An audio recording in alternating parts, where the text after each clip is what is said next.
Unification of different schools of thought during the battle of faith.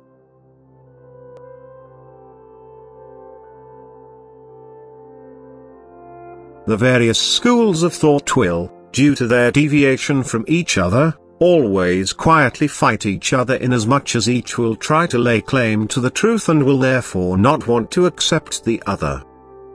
Yet, in the last days, they will all walk together, provided Jesus Christ's teaching is their basic principle and they confess His name. Then, all other differences will disappear into the background, because every spiritual aspiration will be fought and every spiritual aspirant will therefore seek to meet other people of like mind.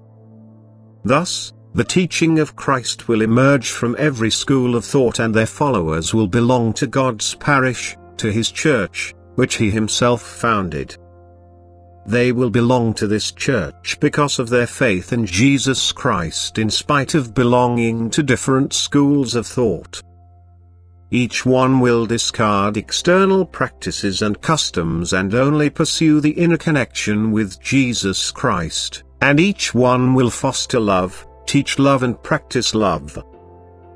The battle against all schools of thought will be carried out particularly brutally, so that half-hearted people of little faith will fall away if they do not have a profoundly living faith, because they will not be able to offer resistance. They will falter under the burden imposed on them by the world. The cause of their failure will rest in the error which can be found in every school of thought, when serious action against them forces them to think about it.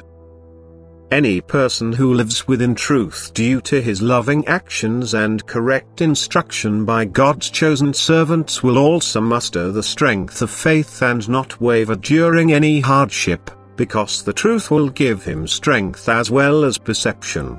Thus, he will know of the approaching end and the salvation from utmost adversity by God Himself.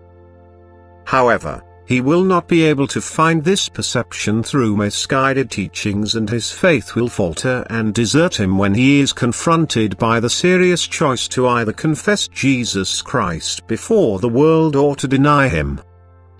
Then the person, whose works of love have made him receptive to God's truth, will be strong. He will offer resistance and need not fear any worldly measures, because he will expect God's help, which he will receive whenever his body or soul experiences hardship.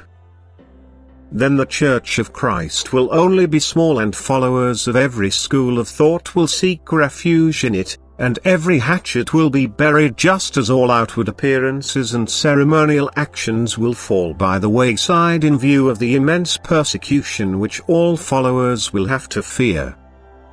For the individual's psychological development, it is also beneficial for him to only take notice of the core, to recognize the Christian teaching of love as the core, and thus his faith will be strengthened the more he abides by this teaching.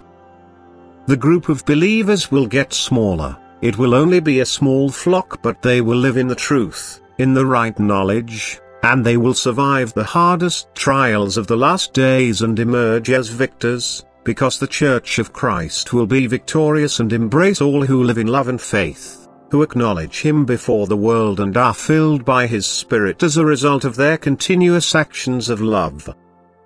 The defenders of Christ will join together from all schools of thought and face up to their last battle, and God Himself will be their commander-in-chief. God Himself will protect them, the shield of faith will cover them and make them invincible. They will fight in the name of Christ, and victory will be on their side. Amen.